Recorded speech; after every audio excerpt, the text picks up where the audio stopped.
여러분, 주님께서 십자가에서 돌아가신 이후에 죄와 사망의 권세를 깨뜨리시고 다시 살아나신 부활을 기념하는 부활주일입니다.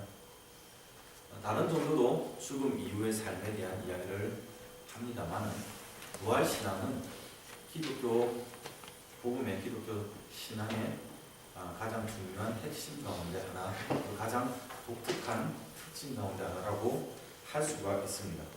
사실 죽었던 사람이 다시 살아난다는 것은 우리 이성적으로 설명이 되지 않습니다. 과학적으로도 세상의 그런 물리의 법칙에 의해서는 맞지 않는 이야기입니다. 그래서 사람들은 이 부활에 대한 것을 믿기를 주저합니다. 사실 굉장히 믿기 어렵습니다. 그러니 교회 안에서도 이게 설명이 안 되고 이해가 안 되니 계란도 가져와서 한번 삶아도 보고요. 아니면 토끼도 몰고 와가지고 이것을 가지고 부활절을 설명을 하려고 합니다. 그죠? 이스터 많이 들어봅니다. 그러나 계란 가지고 예수님의 부활이 증명이 되는가요? 부활절 토끼 그리고 이스터 바니의 그 애교를 촛불에서 아무리 많이 찾은들 성도의 부활에 대한 소망을 우리가 그것으로 받아들일 수가 없지 않습니까? 그죠? 참 어렵습니다.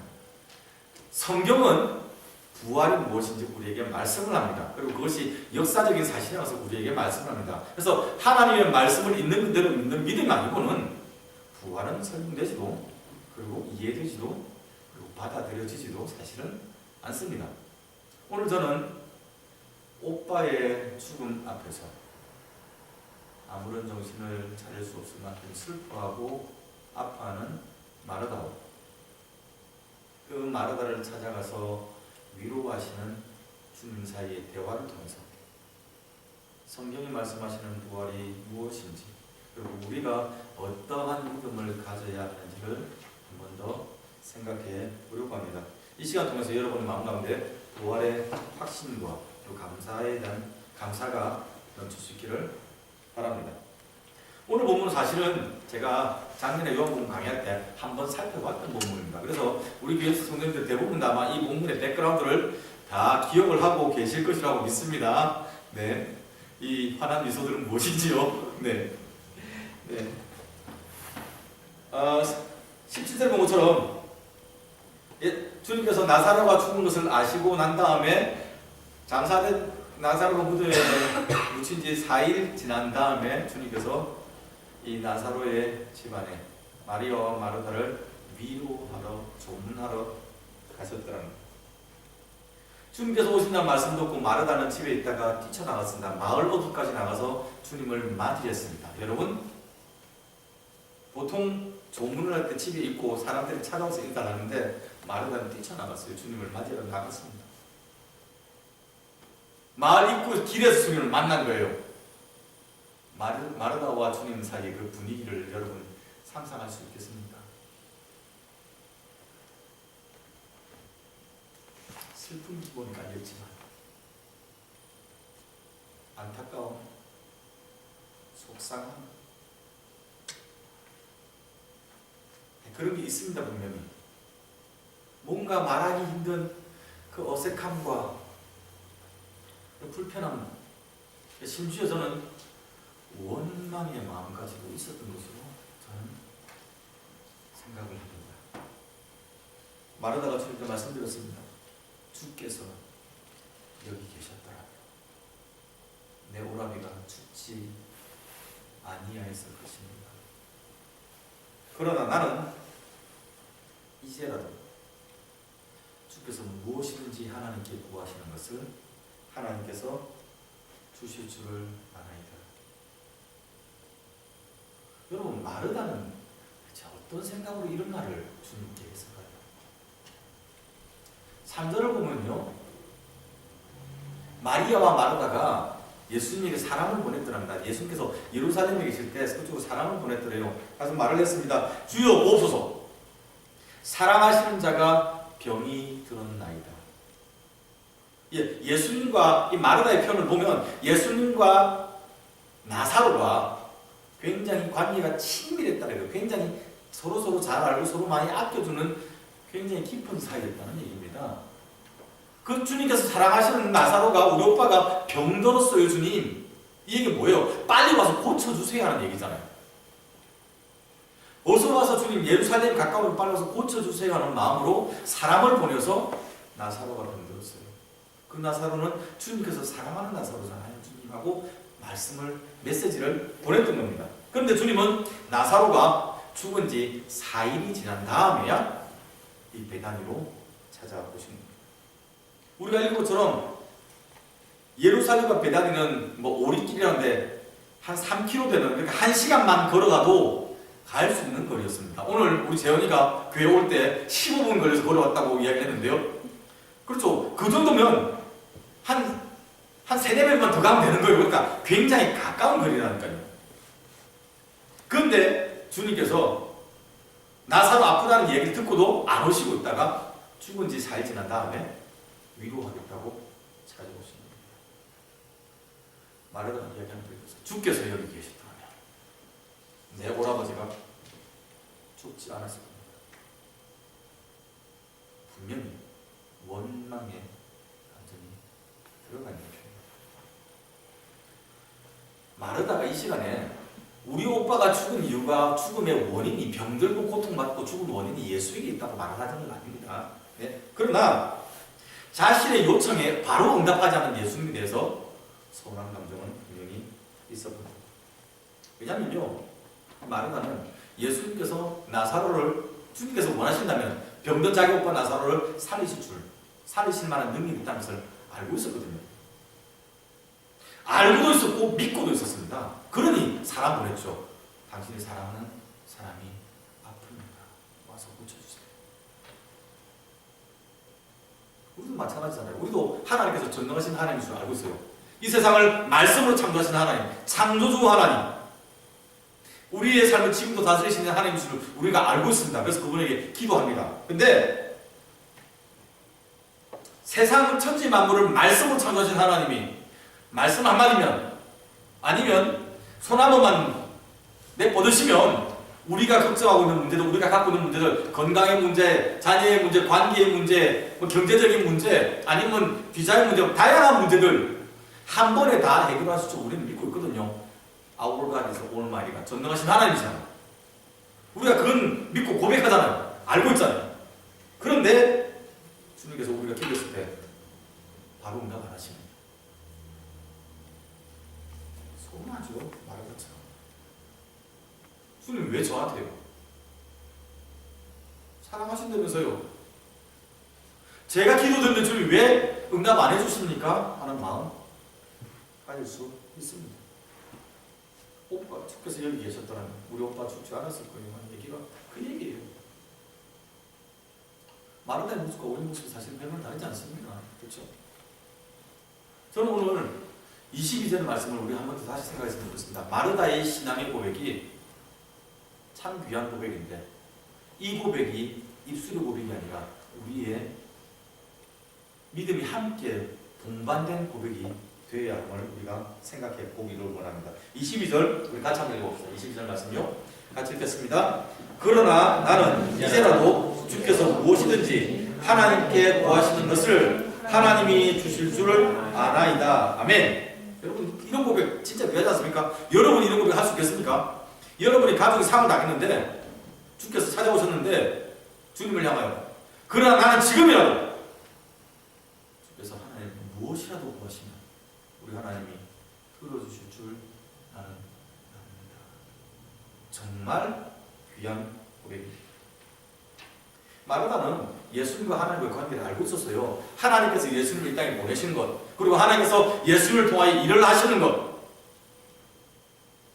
주님께서 하나님께 간구하면 하나님이 들으시는 것, 그리고 주님의 사역을 통하여 하나님이 영광 받으시는 그런 관계를 마르다는 제대로 알고 있었던 겁니다. 그러니 지금이라도 당신이 하나님께 구하시면 무엇이라도 우리 하나님이 들어주실 줄 내가 알고 있습니다라는 이러한 신앙을 고백할 수 있었습니다.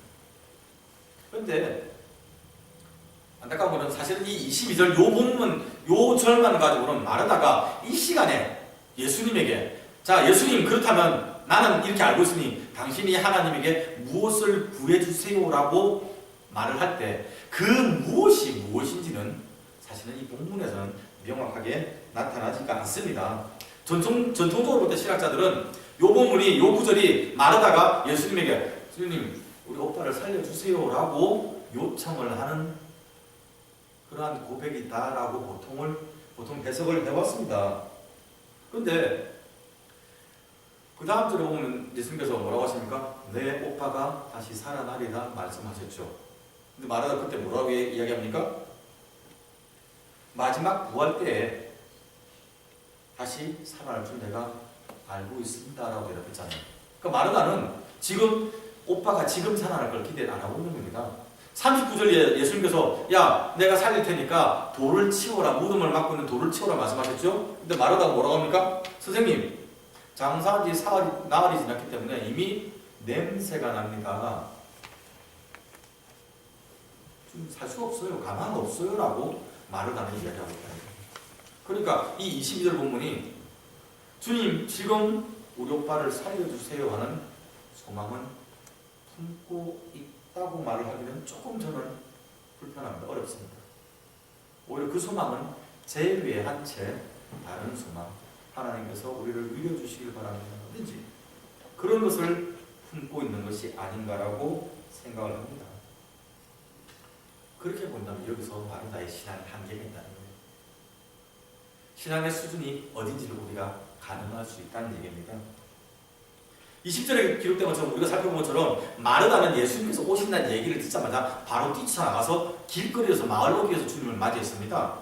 무슨 말이냐면 3절에 사람 보낸 다음에 그때부터 계속 체크했다는 얘기예요. 주님께서 오시는지 안 오시는지. 그래서 다른 사람들이 예수가 오신다고 얘기해 주니까 바로 뛰쳐나간 겁니다. 그만큼 예수를 오래도록 기다리고 오시기를 사모하고 있었다는 얘기입니다.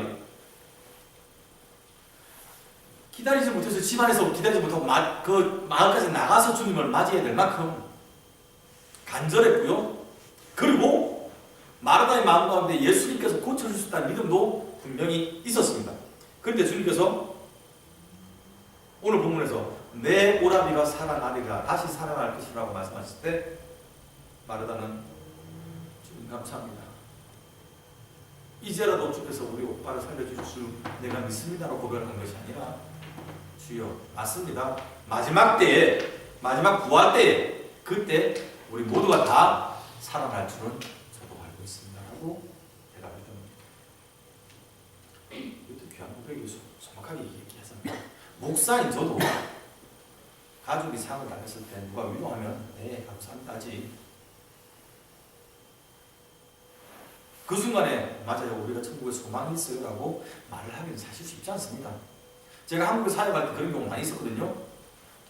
초상을 당한 집에 가서 장례식 예배를 인도하면서 우리에게 천국에 소망이 있습니다 웃읍시다 라고 설교를 하는 분을 제가 몇 번 봤습니다. 맞아요. 성도에게 영생의 소망이 있으니까 슬퍼하면 안 된다고 말을 할 수 있지만 어제까지 같이 밥 먹고 같이 사랑하고 같이 손잡고 눈 마주쳤던 가족이 죽었는데 어떻게 안 슬퍼요? 거기다 대놓고 울지 마세요 말하는 건 사실 너무 잔인한 것 아닙니까 여러분? 가족이 죽었는데. 근데 그 순간에 지금 마르다는 맞아요. 내가 너무너무 슬프지만 나에게 영생의 소망이 있으면 내가 인내합니다라고 얘기하는 거예요. 내가 맞아요. 마지막 순간에 우리가 같이 부활할 겁니다. 귀한 고백이지. 귀하긴 귀하지만 오늘 본문을 보니 그 고백이 주님께서 지금 일하시는 그 일하심을 일단 거부하고 있다는 얘기예요. 그 얘기하는 거예요. 주님은 지금 이 순간에 죽은 나사로를 살리려고 일을 계획하시고 하길 원하시는 거예요. 마르다는 다음번에 나중에 천국 가서 살려주세요 하고 밀어내는 그런 상황인 거죠. 예레미야 33장 2절 3절 말씀을 잘 알고 있죠. 이를 행하시는 여호와, 그것을 만들어 성취하시는, 이루시는 여호와, 그의 이름이 여호와라는 이가 이와 같이 이르십니다. 너는 내게 부르짖어라. 내가 내게 응답하겠고 내가 알지 못하는 크고 빈곤한 일을 너에게 보여주리라. 아멘. 이렇게 말씀하셨잖아요. 내가 알지 못하는 크고 비밀한 일, 하나님이 하시고자 하는 일들은 우리의 생각보다 크다니까요. 우리의 머리로 이해 안 된다니까요. 과학의 법칙으로 상식으로 설명이 안 되는 일들을 하나님이 행해 나가신다니까요. 그 일을 하시기 위해서 하나님께서 지금 내 오빠가 살아나리라 말씀하시고 주님께서 베단으로 찾아오시고 마르다에게 직접 말씀하시는 그 순간에 마르다는 마지막 날에 천국 갈 때 그때 이루어주세요 하고 주님을 믿어내요. 주님, 크고 빈밀한 일, 제가 생각하는 방법이 다른데요. 제가 생각보다 너무 큰데요. 주님, 저 감당 안 되겠는데요. 지금 말고요. 이렇게 말고요. 주님, 저는 간단하게 소박하게 요것만 달라니까요. 하나님 부어주신 큰 놀라운 일을 우리가 막지는 않는지 여러분 점검해 보시기 바랍니다. 하나님 응답 앞에 우리가 다른 응답, 우리 방식에 우리가 원하는 방식의 응답을 요구하고 있지 않은지 점검해 보셔야 합니다. 신앙이 있었어요. 하나님을 사모하는 믿는 믿음도 있었고요. 하나님께 헌신하는 열심도 있었고요. 그러나 마지막 순간에 주께서 내 오라비가 지금 살아날 것이라 말씀하실 때 주님 죽은 지 나흘이 지났어요. 게임 오버예요. 끝났어요. 소망 없어요 라고 말한다면 과연 그 신앙이 나는 이제라도 주께서 하나님께 무엇이든지 구하신다면 하나님이 들으실 줄 내가 믿습니다. 내가 아나이다 라고 했던 그 믿음과 같습니까? 다르잖아요.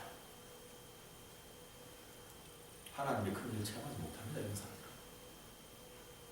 마태복음 27장에 보면요. 예수님께서 십자가에 달려 돌아가셨을 때 하나님 나의 영혼을 봐주옵소서 하고 운명하실 때 성소의 휘장이 갈라지고 땅이 터지고 움직여서 지진이 났더랍니다. 그래서 많은 죽었던 사람들이 살아났더랍니다. 예수님의 죽음을 보고 죽은 예수님을 무덤을 지키던 백부장과 그의 부하들이 군인들이 그 모습을 보고 뭐라고 했습니까? 와우, 이는 실로 하나님의 아들이다. 이 양반 진짜로 하나님의 아들 맞네라고 이야기를 했거든요. 그런데 예수님의 제자들은 주님의 부활에 대한 기대가 없었습니다. 기억나십니까? 엠마오로 가던 제자 두 명이 있어요. 글로바와 다른 이름이 나오지 않은 두 사람이 예루살렘으로부터 엠마오로 가고 있었습니다. 그때 부활하신 주님께서 두 사람에게 나타나셨습니다. 그리고 엠마오까지 같이 동행해 주셨어요. 왜 그렇게 슬퍼하니? 우리가 한 분을 따라다녔는데요. 우리는 그분이 이스라엘을 구속할 사람인 줄 우리가 알았는데 이스라엘을 구원해 준 사람인 줄 우리가 믿었는데 사흘 전에 죽어버렸어요. 그 얘기 그랬었습니다. 죽은 지 사흘 전에 내가 살아나는 날을 말씀하셨는데 그에 대한 소망이 없다. 사흘 뒤에 살아나는 했으면 오늘 기대를 하고 있었는데 소망이 없습니다. 기대가 하나도 없습니다. 죽어버렸어요. 우리는 그가 이스라엘을 구속할 사람인 줄 알았는데 죽었습니다. 그래서 슬픕니다 하고 끝이에요. 주님의 부활을 목격한 여인들이 천사의 명령을 따라 제자들이 가서 이야기를 했습니다. 예수 다시 사셨네. 주님이 다시 살아나셨답니다. 천사가 가서 우리에게 알려줬어요 라고 이야기를 했는데 이 제자들이 뭐라고 합니까? 여인들이 부활했다고 하는데 우리는 알지 못합니다 라고 이야기합니다.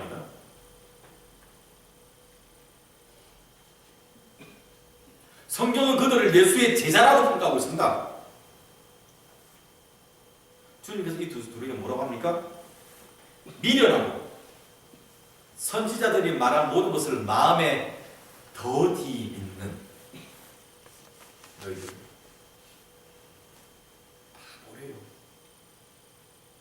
하나님의 예언이 있는데 말씀이 있는데 그것을 바로 순종함으로 아멘하고 받지 못하고 계속 의심하고 밀어내는 느리게 받아들이는 이 답답한 친구들아 주님께서 책망하십니다. 둘만 그렇습니까? 도마는요. 주님께서 살아나셨다는 이야기 들으니까 뭐라고 합니까? 내가 그 손에 못 잡고 걸 보고 내 손가락을 집어넣고 옆구리를 내가 만져봐야지 내가 믿겠다라고 이야기했잖아요. 도마는. 8일 뒤에 주님께서 도마에게 나타나셨어요. 제자들이 다 같이 모여 있을 때.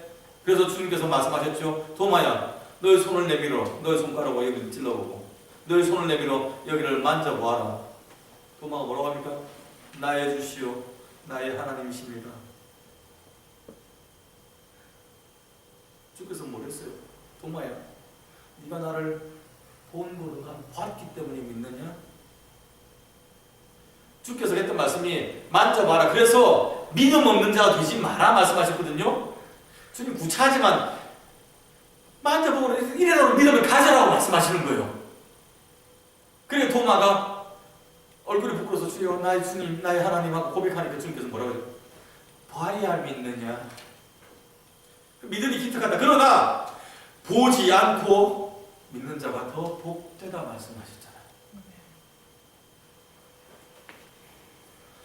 이제 여러분 오늘 질문하신 거예요. 여러분 점검하세요. 우리는 부활을 어떻게 받아들이고 있습니까? 예수 부활 본 적도 없고 성경만 말을 하고 목사는 눈물 흘리면서 이야기하고 우리 부모님들 이야기하고 할아버지 할머니 이야기했는데 나는 그 부활 여러분 어떻게 받아들이고 계십니까? 주님께서 말하다가 뭐라고 하셨어요?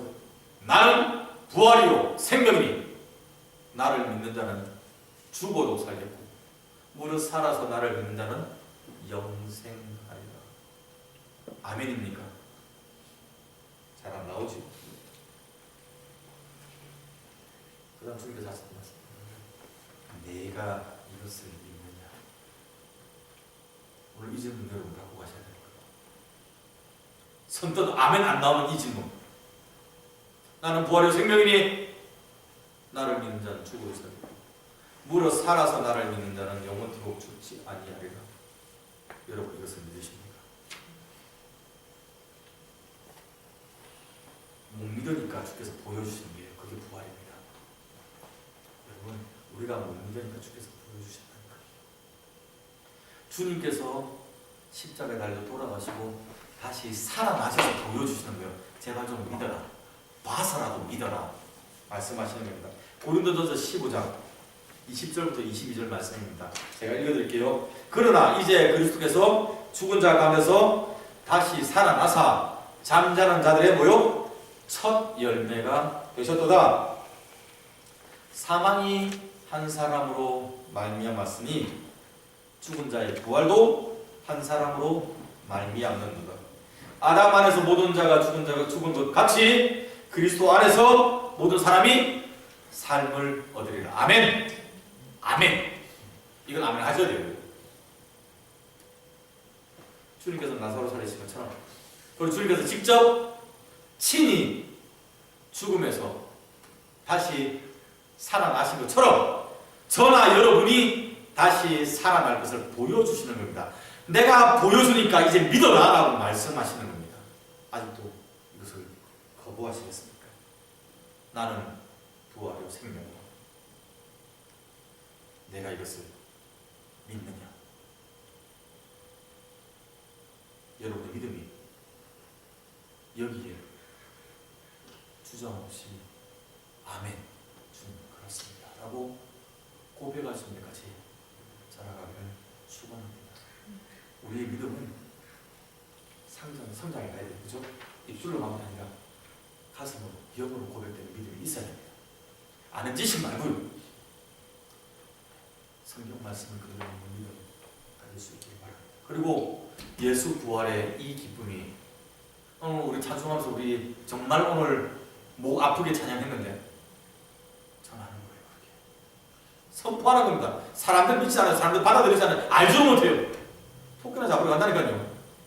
계란을 까보고 그들에게 선포하는 거야. 예수 다시 사실 우리 삶을 통해 우리 입술을 통해 우리의 믿음을 통해 이 사실이 선포될 때 또 다른 생명의 회복의 역사가 나타나는 겁니다. 기도합시다.